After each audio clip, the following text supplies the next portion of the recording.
Hello gamers, Mage Hammer here for another edition of Tonight on Mage Hammer's Game Table, where tonight I am continuing my series of one-shot dungeon delves using a different system each time. This time up, another Alan Bahr design, two-punk lo-fi role-playing. Alan, I think, did this as part of his Patreon and then sold the rights to Outland Entertainment, and they wanted a system of role-playing that they could incorporate into their world that they've created for comic books. So they licensed it / bought it off of him, and they republished. They published a version of it, and this is what it is: Alan Bahr's Toonpunk lo-fi role-playing. It's an interesting system in that it rolls d12s as the main mechanic. It's a roll under kind of. Roll under for the characters to do things equal to or under, and roll over if they get attacked. So that's kind of an interesting take on the old roll under system. As fans of this channel know, roll under is not my favorite thing, but you know, I'm willing to try out the new game system. So here we go. Now I've had this for a while. I think Outland published this in 2020, and it's my first time getting it to the table. I played a practice combat a little bit. I think I have it down. So we'll see. And of course, if I don't, and anybody's watching who knows this game, let me know if I don't. But but I think it's nice. It's interesting. There are only 3 classes: a warrior, a shepherd, and a ritualist. The warrior in our case is Dorson Fleck. And so there are heritages as an optional rule. So I've made him an elf, and all that means is that he has dark vision and lives longer than humans. Then Gunnarsson, because I really like this miniature and heritages don't really matter in this campaign, I have made him a shepherd, which is basically a cleric. And then Hennis Tom, he is a ritualist, so he can brew potions and use potion stuff, plus also cast spells. So kind of like a mix between, you know, a alchemist and a wizard. So he's known as a ritualist. So those are the 3 characters that are going to be making their way. There's only 3 classes in this game. They're going to be making their way down into the Delve on a mission we are about to roll up. So I'll get my handy-dandy Deck of Many Dungeons random quest generator, and we'll roll a d12, which is apropos since this game uses d12s pretty much primarily. So that's kind of cool. And 1, capture an evil NPC. Sounds good. And then 9 extra extreme weather events. That's not really going to matter. So we'll just go capture an evil NPC. And let's roll up that NPC's name. 8 is, well, we'll go odd. It's a male. Even it's a female. So even female. 7. Rala. 2, Hammond, Rala Hammond, and she is a cleric, evil cleric. And we'll say she's an evil cleric of Kiva, my goddess of darkness and hidden things. So they're going after Rala Hammond, and she is a cleric of Kiva, and they need to capture her. All right, so with that in mind, let's get right into the delve. You can figure out how the game works as we go along. Make sure that made it on the camera there. Yeah, well within the space. Okay. All right, so they go down the stairs and there's doors. Now this party is a kind of kick in the door kind of party. They don't do a lot of listening. They just run blindly into things, and they're looking for an evil PC or evil NPC, and they're trying to take her down. So they kick open the door to the right, look down the hall. It ends in a double door.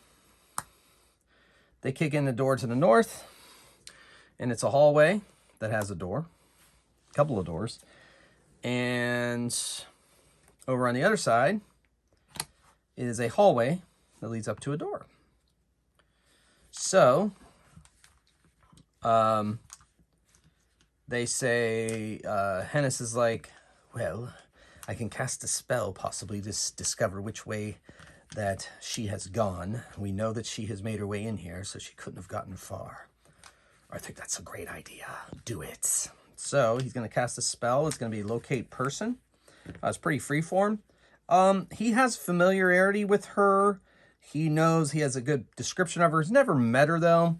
So I'm just going to give him a regular... I'm not going to do disadvantage, advantage, and disadvantage in this game. I'm just going to give him a regular ability to cast the spell. So he has to roll under his grit, or under it, which is an 8. He rolls a 6. So he is able to determine that she went 1, 2, 3, 4, 5, 6. That she went to the left. Now, that's interesting because that is a closed off area. And this will be a very fast adventure if she's really in there. So what I'm going to do is I'm going to make it into a stair down. So she went down to the next level. So knowing that she went that direction, they don't really need to explore any of these other areas. They go straight for their mission. They go straight for their quarry. They head through this door here. And since there was a monster indicated on that card I placed there, I'm going to put a monster in here. And I'm using my more advanced monster random tables that I designed. 62. All right, that doesn't make any sense, so I'm going to make it 2 of those instead. Now, there's very limited monsters in this game. There's very limited bestiary in the game, so I'm going to be pretty much making these up as I go along. So the creature they're going to run into is they enter in, and there's 2 hulking bestial creatures, and I'm going to have them do a D10 damage. And they're going to have, based on the creatures that are in this game, if goblins have a 6 lifeblood, I'm going to say they're 4 times that of goblins, so we'll make it 24. So each of them has 24 lifeblood. And they do, I think I'm going to have them do 2d8 damage when they hit. So basically, they enter into the room. And standing around on guard are 2 hulking ogres. So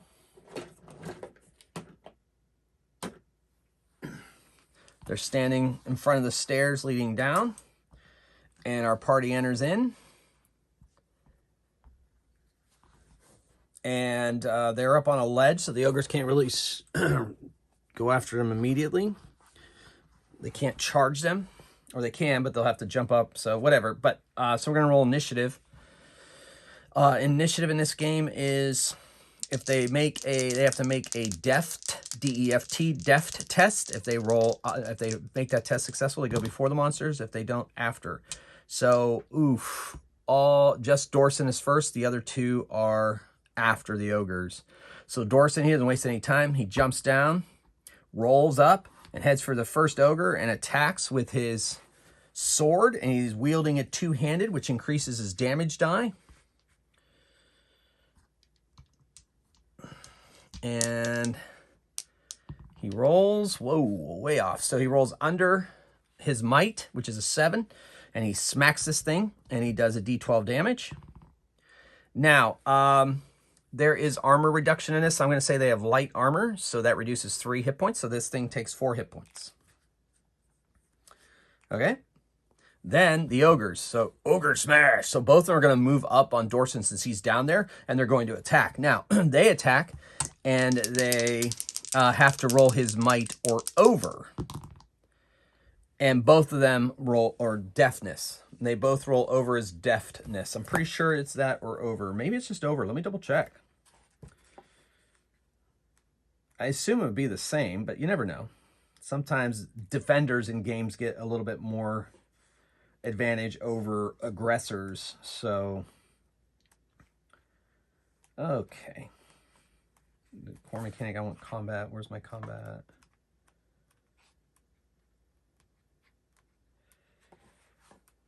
Combat. Okay, so equal to or lower than current, you're good.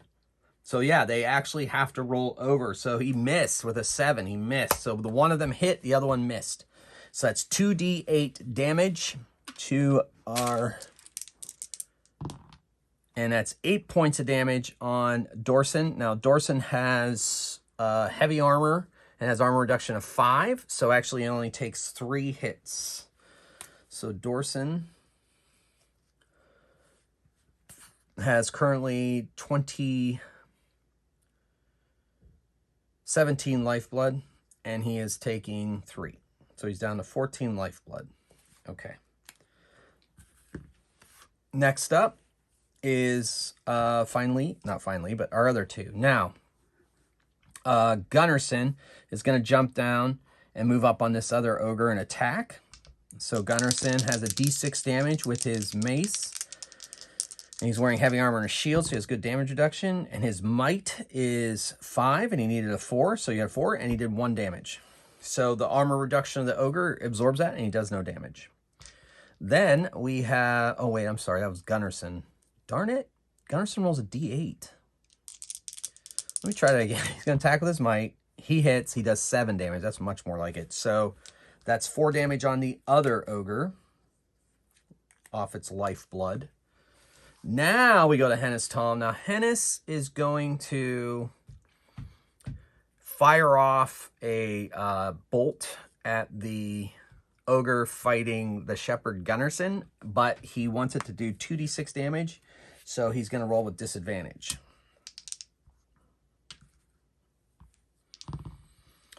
And the highest he gets is a 6, which under his grit is still under his grit. So he does 2d6 damage. He actually hits the thing and does 2d6 damage. All right, so that's 7 damage, and I'm going to rule that armor is not reduced by armor. So 7 damage straight up on the one fighting Gunnarsson. All right, now we go to initiative.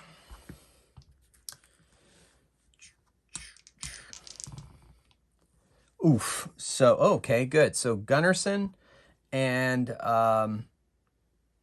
Dorson are after, or before, and Hennis is after. So, here we go. Dorson's going to attack.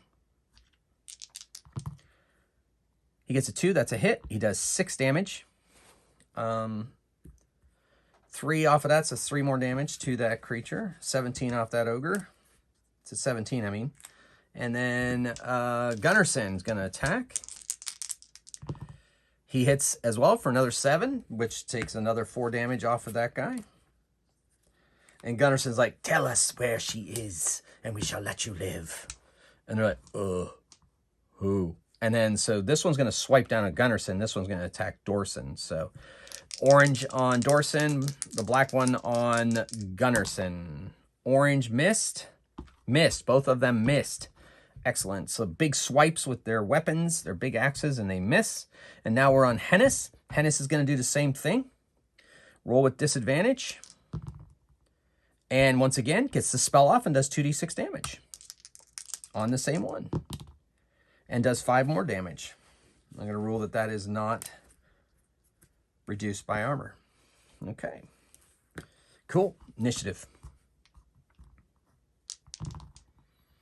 All right, so only Gunnarsson is going first. The other 2 are going after. So Gunnarsson takes a swat at his. It's really weak. If he hits it, there's a good chance he could take it down. And he hits, only for 1 damage. The guy's armor reduction absorbs all of it. So now that brings us to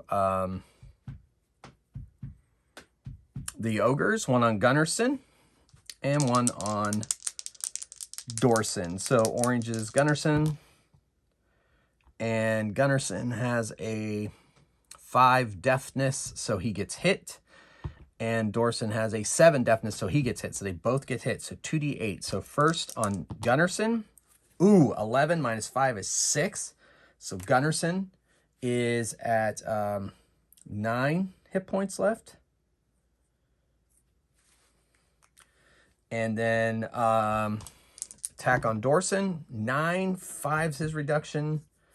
So he takes 4, so he's down to 10.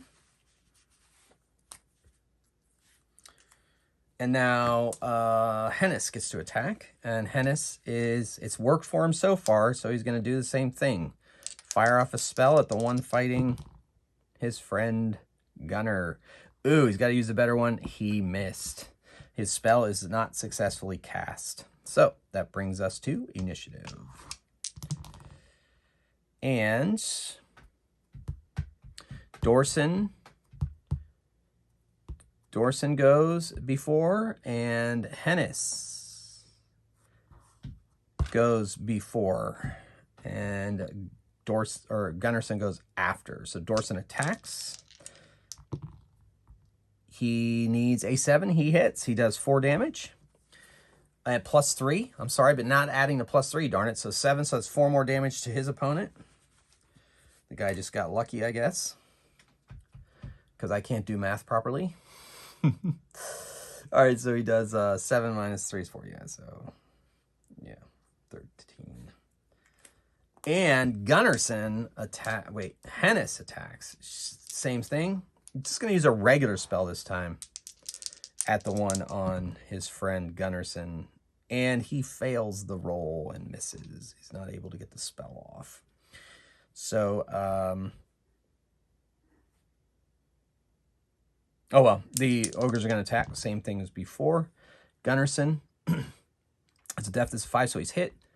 And Dorson has a deafness of 7, so he's missed. So Gunnarsson is hit again. He has 5 armor reduction, so that's 9. 4 more damage to Gunnarsson. He's going to need his healing stone after this. All right, initiative. And this time I'll try to keep track better. All right. Oh. All right, so Dorson is after. The other 2 are before. So Gunnarsson is going to attack his. Ooh, he crits. So he rolls double the dice. Yeah, that's horrible. So 4 damage. This damage reduction takes it down to 1, so it has 1 hit point left. That's the way it goes sometimes. And Hennis is going to let off a spell at it to take it down. Oh, he does double damage anyway. I allow spells to do double damage, by the way. That's just a house rule. And that obliterates that ogre. He is now taken down. The final ogre takes a swipe at Dorson and hits and does 2d8 damage. Only 6. It takes just a glancing blow from a very powerful opponent.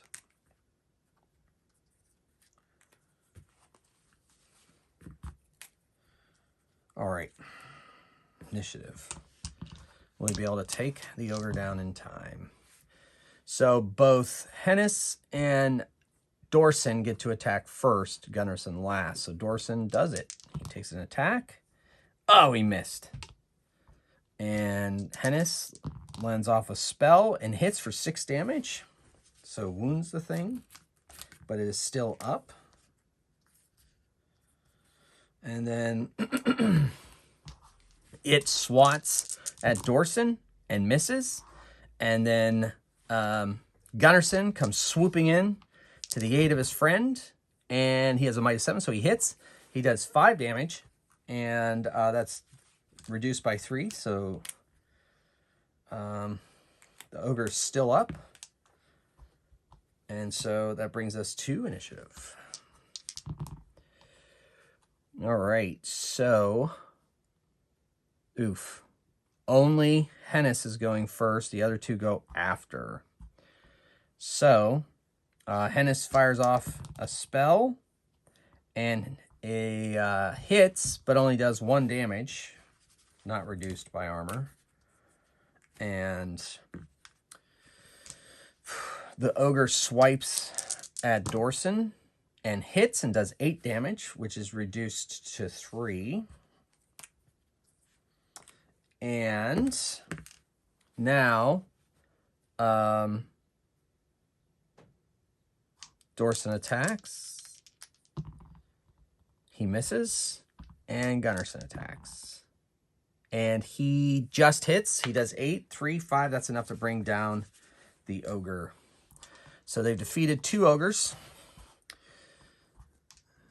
And they're well, as far as I know, they're just a little bit closer to finding their quarry and bringing her to justice.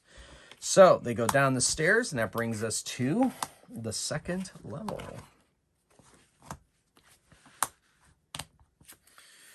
Stairs down.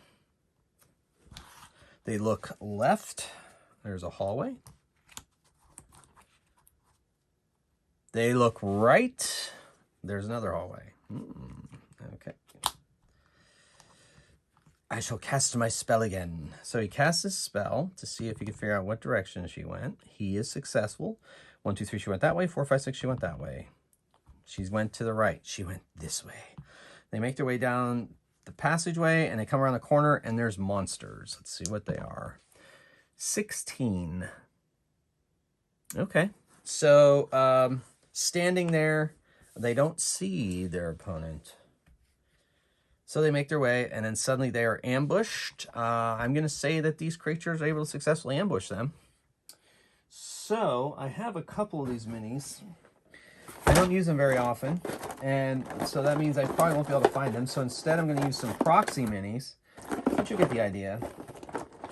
I thought about heading over to my, now that I've rolled them, I thought about heading over to my, ooh, there's one, officially, my other miniature box, but I think I can find some appropriate miniatures in this box I have here. So just give me a few minutes. I think I'm only going to do that many of them. I'm not going to overdo it. I think I'll do one per adventurer. And we'll say they've been hired by Rala to keep these creatures, to keep people away. That's not crazy. One more. I just need one more mini. Come on. One more mini. You can do this. And then...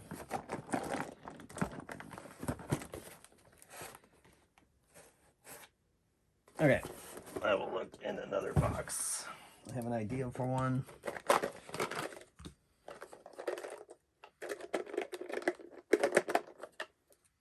Good enough. It's going to have to be good enough. All right. So they come down the hall. As they turn the corner, they get attacked. 2 attacks from behind and 1 from in front. 2 of the attacks are on Hennis. Now, I'm going to give them advantage on this attack because he is unaware of them. So they get the better of the one. So they have to roll higher. So this one's higher. This one misses. All right, so 1 hits and 1 misses. I'm going to have them do, we'll just have them do D6 damage. So D6 to Hennis. Oh, he has 2 armor reductions, so no damage. What? He turns quickly and sees gray-skinned dwarves. This one pops up and attacks Gunnarsson, giving him advantage. 7, is that higher than Gunnarsson's deafness? Yes, it is. And does a D6 damage. And that's 5 damage to Gunnarsson, but it is absorbed by his armor. So we go to initiative now. Oof. I don't think any of them are going before them. So the dwarves maintain the initiative, and they attack. This one on Gunnarsson. No longer advantage. Gunnarsson's deafness is 5, so he hits him. Hits Gunnarsson. Does a D6 damage. Does 6 damage. Ouch. Gunnarsson takes 1. I forgot to heal them in between, darn it. They're going to have to heal definitely after this combat. All right, then 2 attacks on Hennis again. 1 hits, 1 misses. D6 damage to Hennis. Ooh, he only takes 1. He's 2 armor reduction 2. They cannot get past that like crazy cloak he has, I guess. Now it's their turn. Gunnarsson and Dorson attack the one in front of him. And so, oof, he missed. Oh, they both missed, darn it. Okay. And then Hennis is going to send out a spray of fire at these 2. And first of all, and they'll do a D6 to each of them. I'm going to give them, I think I'll give them 10. I'll give them 10 lifeblood each, because they're kind of hardy creatures. And he is going to spray out fire at them. He needs to cast the spell. And he is successful, and they each take a D6. So 6 damage each, not modified by armor. Hiss, you'll pay for that, human. And then, initiative. Okay, so only Gunnarsson is going before the dwarves. So Gunnarsson attacks the dwarf in front of him, and he misses. spectacularly misses. The dwarf attacks him and hits and does a d6 damage. 5 more damage is absorbed by his armor, so thus no damage to his person. Next up, these two dwarves, they burnt to a crisp. They attack Hennis, miss, and miss. Ha! Just barely missed. All right, so now it's initiative. Wait, no, did they go before them? They all went before them, right? No, except Gunnarsson, right. So it's actually Dorsson's attack. Attacks the one fighting Gunnarsson. And he hits this time, but only does 1 plus 3, 4 damage. They have good armor, and they absorb it. And then Hennis, same thing. Fires off a spell, and he is unsuccessful. Okay, initiative.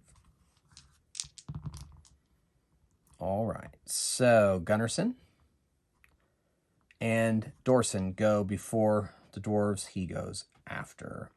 So, once again, these two are going to attack the guy in front of them. Ooh, that's a crit. So, I'm going to have him do double damage.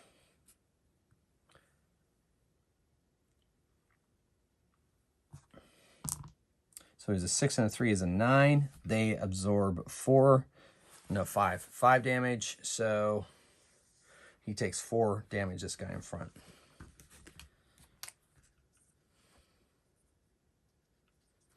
And then he hit, and he did 10 damage to him. Absorbed 5 of it. He's got 1 left. He is in bad shape. Initiative.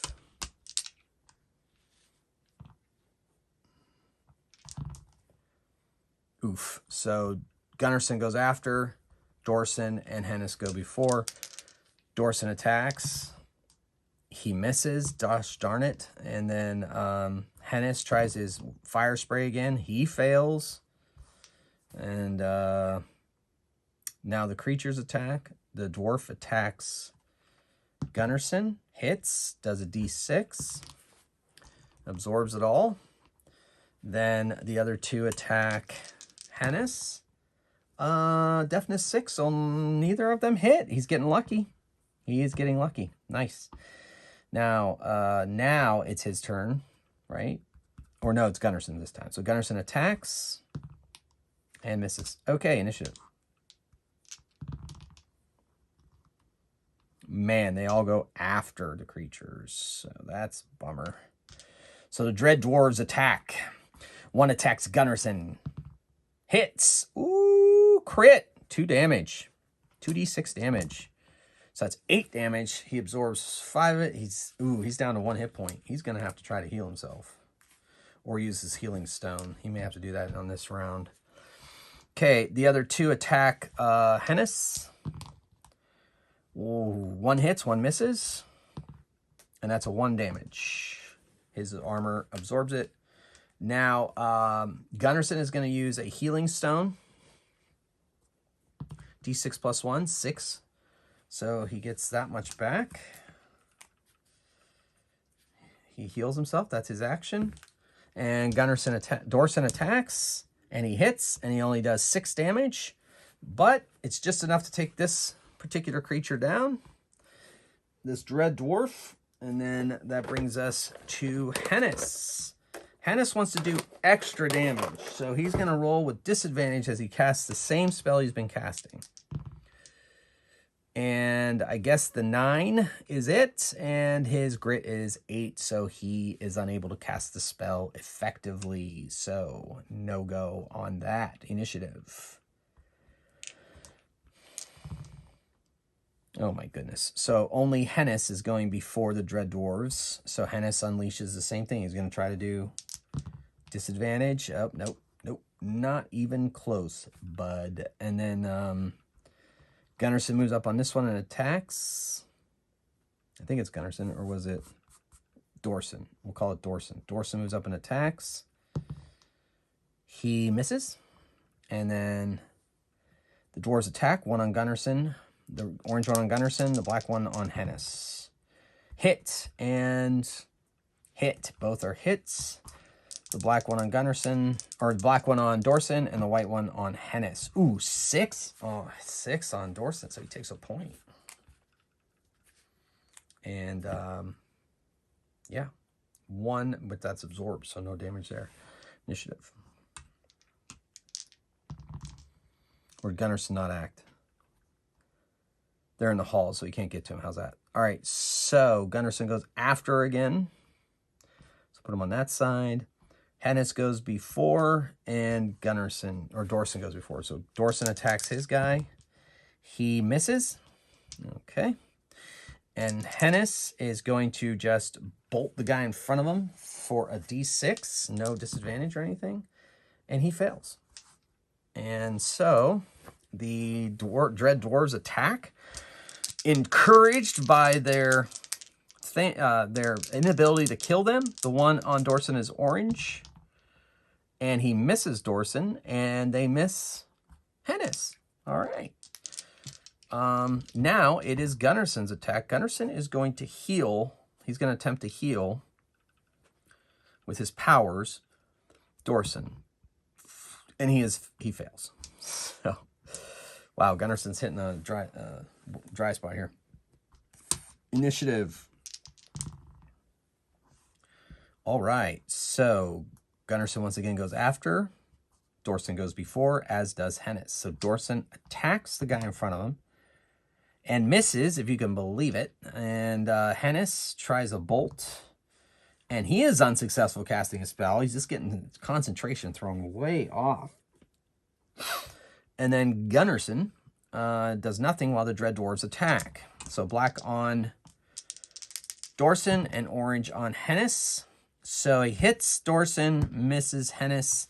Dorson takes 1 damage. His armor absorbs it. Now it's Gunnarsson's attack. He can't quite get to them. So he's going to attempt to heal his friend again. And this time he gets the spell off. And he heals, oh my gosh, 1. We'll call it 1 plus 1. We'll call it Cure Light, old school Cure Light wound. So 2. Heals him for 2. I mean, even a healing stone does 1d6 plus 1. So, all right, well, that's something. Then it is initiative. Woo. What a nasty combat. So Hennis is before, Gunnarsson is before, and Dorson is after. So Hennis once again, bolt the guy in front of him. Just missed. Not able to cast the spell. Gunnarsson, he can't quite get to them, so he's going to try, yeah.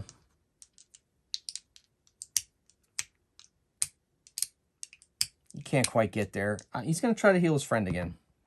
And he is successful. And 5 hit points healed this time. So that's something at least. Now it is the Dread Dwarves attack. Miss Gunnarsson, hits Hennis. Or is this is Gunnarsson, this is Hennis. Missed Hennis, hit Gunnarsson. D6. Woo! 1 more point off of Dorson. So good thing he was healed. And I can't remember who was happening in this initiative. I think they've all gone, so we'll just go roll initiative. When in doubt, roll initiative. That's my motto. It's been so many rounds in this combat. Holy moly. Good thing I only made 3 dwarves. So they're all going before the dwarves, so that makes my life easy. Dorson attacks. Dorson misses. Gunnarsson heals. And he is successful. D6 plus 1. 3 more. Keep healing his friend. And then Hennis is going to try to hit his guy with a bolt. And he actually gets the spell off, and I rolls 1 damage. So, yay us. That only takes him down to 3. And they attack. Orange on Dorson. That's a miss, and definitely a miss on Hennis. And then that brings us to initiative. So Dorson and Hennis go after. Gunnarsson goes before. Cast a spell. He does it. It heals 2d6. Oh, that brings our boy all the way up. Oh, he's already, no, he wasn't. Fine. He's already healed fully, so he heals himself. And he heals himself fully with that. So he is at 15 lifeblood. And then Hennis Tom is at 11 lifeblood. Okay, so let's see if we can finish this combat. Take him down. Yeah. All right, so initiative. Or did it? Yeah, I attacked, yeah. I guess. When in doubt, roll initiative. So, oh good. Gunnarsson goes before, Hennis goes before, and Dorson goes after. So Gunnarsson, he's going to pray, and I guess that's it. Give them back their will and courage, though they've not lost any yet. That's the secondary abilities. Hennis is going to use his ability, and he actually gets a spell off this time. Can he finish his opponent? No, he cannot. The guy is singed within a blink of his life, and yeah, okay, so he's still up. So they attack, and then Dorson will attack. So Dorson is missed. Hennis is missed. Then Dorson attacks. He just hits and does 4 damage plus 3, 7. That's enough to find, or no, that guy absorbs 5, so it only takes 2.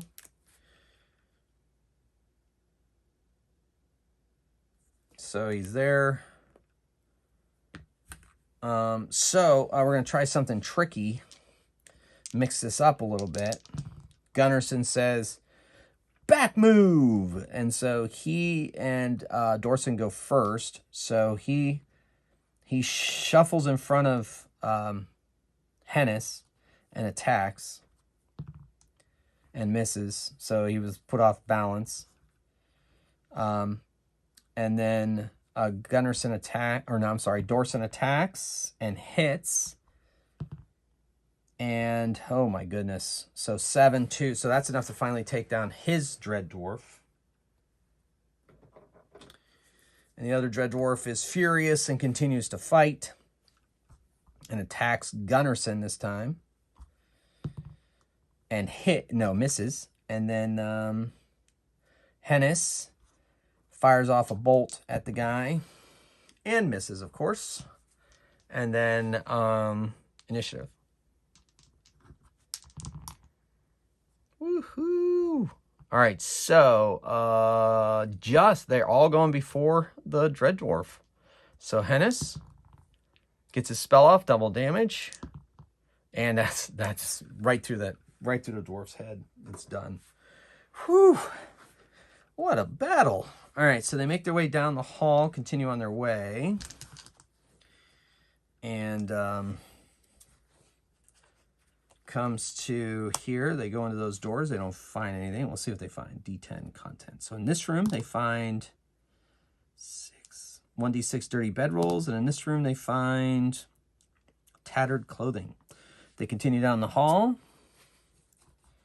Oh, wow. Okay. It's getting to be quite a maze. So we'll go this direction. This side entrance is actually not a side entrance. That will be an alcove. Let's call it an alcove, because for this scenario, it's better that there are not side entrances. They bust down that door, and they find in there scorch marks on the walls. Uh-oh, that's not good. So they continue down this hallway, and we're going to say that she is in this room here, or she's hiding in this room here. So they go around, they don't sense any secret door. There's no reason to sense a secret door. So they go around, they go inside here, they do a search. Let's see if they find the secret door while they're searching there. Okay. So to find a secret door, I'll say they need grit. You need to roll their grit or under. So Gunnarsson's grit is, yeah, so, and also Hennis, they both find a secret door. They open it, and there she is. And we'll see. I'm going to roll to see if she has any minions. And she says, so you found me. You'll never take me alive. I wouldn't be so sure about that, says Hennis. So we'll see if she has any bodyguards. I'll say a pretty good chance. So on a 5 or a 6, she doesn't have any. She doesn't have any. Okay. The dice rule. So she, Hennis says, we'll see. And so Hennis casts a spell.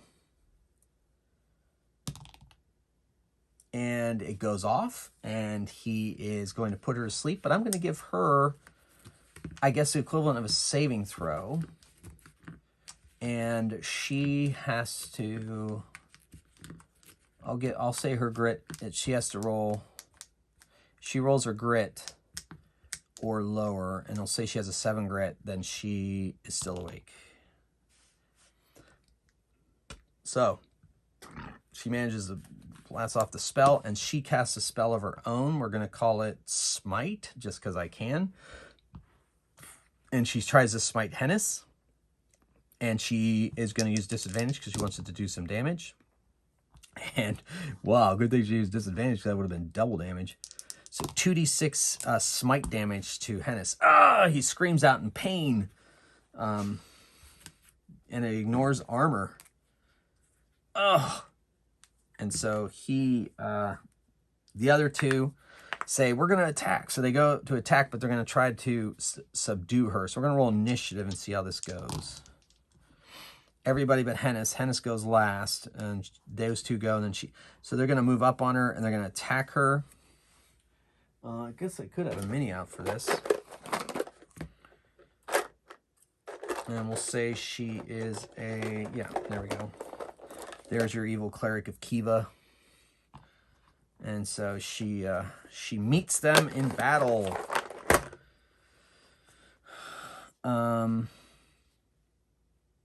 But they attack first, and they're going to try to just subdue her. I'm going to say she has this much lifeblood. I'll say she has 12 lifeblood and 5 armor reduction.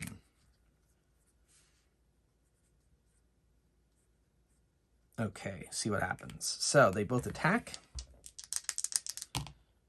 And they both hit. Ooh, and Gunnarsson gets a crit right upside the head. And Dorson also slaps her with the side of his sword. So Dorson does 12 plus 3 damage. I've been rolling the wrong day, so it's 10. That's 5 then. And remember, this is just subdual damage. And then the big one here, 2d8, which is decent, 11, 5. So 6 more. Oh, she's down to 1 hit point. She's very groggy. And then she swipes, but she swipes to kill. And she's going to attack Dorson 1, 2, 3, Gunnarsson 4, 5, 6. So she attacks Dorson. And she misses. He dodges out of the way. And then Hennis tries to sleep her again. And since he rolled a 1 on that spell, I'm going to have her roll disadvantage to resist the sleep. And she is able to resist. Look at her, 1 hit point. The power of her goddess must be fueling her combat. So it's initiative. So Dorson goes after, but the other two go before. Gunnarsson takes a swipe. Oh, another crit. Look at that. That's going to be it. She falls to the ground unconscious. They disarm her, tie her up. They take her out of the dungeon, back to the city to face the justice, the murder she committed in a rival temple. She will now answer for those crimes, thanks to our heroes. Well, ladies and gentlemen, that was Tomb Punk by Alan Bahr. I hope you got an idea of how the game works, and hopefully leave it in the comments below what you think. Once again, I'd like to thank you all for supporting my channel, supporting this series, and keep the comments coming. It means a lot to me, and I enjoy looking forward to those every episode. So until next time, keep on rolling dice and playing games. Mage Hammer out.